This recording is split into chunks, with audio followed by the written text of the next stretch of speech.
आणि ते समोरचा अतिक्रमण है ते उसने ना बच्चा गाड़ी काट रहा था हमारी, तो उसने अंदर से ऑफिस में आके गाली गलौज किया। गाली गलौज करने के बाद फिर मैंने गाली गलौज क्यों कर रहा है, फिर उसके बाद उसने अंदर से रॉड लाने का, तो मैं मेरे बच्चे बीवी से ऊपर भागे। ऊपर भागने के बाद उसने रॉड ला के पूरी गाड़ी बुकना किया और पत्थरबाजी किया और औरतों को गाली गलौज किया, रॉड उठाया। तो ये 2 साल से उसका पूरे गली को तकलीफ है, 3 साल से गली को पूरी तकलीफ क्या है। नाम है, कौन से मुश्ताक शेख शिवसेना का है।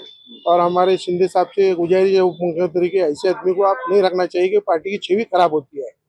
हमारी रिक्वेस्ट है कि उसका पद काट के ये यहाँ से काटना, क्योंकि ये बहुत धोखेदायक है। इस पे कार्रवाई क्यों नहीं होती है, क्या वजह है? पुलिस में तकरार वगैरह करे नहीं कि इसके बारे में? पुलिस में कल सुबह में गए थे सिविल को, पाँव को मार बैठा है। जाने के सिविल से आने के बाद 4 बजे से लेके 7 बजे तक जे रोड में थे। राउत साहब बोले और रोजे का टाइम वहाँ हम निकल गए, कल सुबह में जरूर एक्शन लेंगे उस पर, राउत साहब बोले उस पर जरूर एक्शन लेंगे, तो राउत साहब बोले। मी नुसरत अफसर शेख, राहणार बेगमपेठ पोलीस चौकीच्या मागे। इथं मी 25-26 वर्षापासून राहिला आहे आणि तुम्ही बघणार ते सगळे स्त्रिया जे उभारलेले आहेत त्यामध्ये वयस्कर पण आहेत। 50-60 वर्षापासून आम्ही सगळेजण या गल्लीत राहिलेले आहेत। मी सून म्हणून इथं आलेले आहे आणि 25-26 वर्षापासून मी इथं आहे। आमची ही रहिवाशी आहे, जाण्याचा रस्ता आहे। या रस्त्यामध्ये आमच्या घराच्या खाली आम्ही लावलेली कार त्यांनी दर दुपारी येऊन सर्वांसमोर धडधडीत येऊन त्यांनी कार आमची फोडलेली आहे।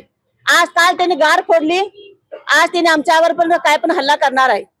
आम्ही या महिला तर इथं सुरक्षित नाही आहोत। गल्लीचा येण्या जाण्याचा रस्ता असल्यामुळे सगळे स्त्रिया, मुलं, लेकरं सगळेजण इथूनच जातात कॉलेजला, शाळेला। त्या मुली पण आता सुरक्षित नाही आहेत।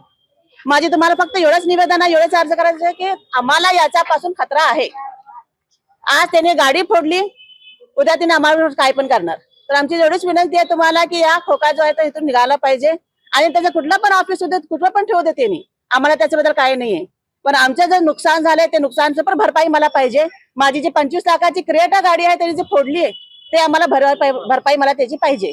आणि आमच्या महिलांना जे त्रास होता त्यांच्यामुळे, जे कार्यकर्त्यांना घेऊन तुम्ही बसतो इथं, वाईट नजर जे घालतात मुलींवर आणि बायकावर, उगा कमेंट करत बसतात, तिने तिथं काही पण काम नाही इथे बसण्याचं। आम्ही इथं येणार राहणार, आम्ही इथं आहोत। तिने काय सकाळी येतात संध्याकाळी निघून जात आहे, पण आम्ही इथं राहतो। बाहेर झालं की येऊन आम्हाला त्रास देत आहे, आम्ही इथं राहणार आहे। आम्ही कुठे जायचं सांगा? आमचं घर इथं आहे, लेकरं आहेत, आमचा संसार आहे इथं, आम्ही कुठे जायचं? तर ही विनंती आहे की जरा काहीतरी आम्हाला कार्य करून द्या।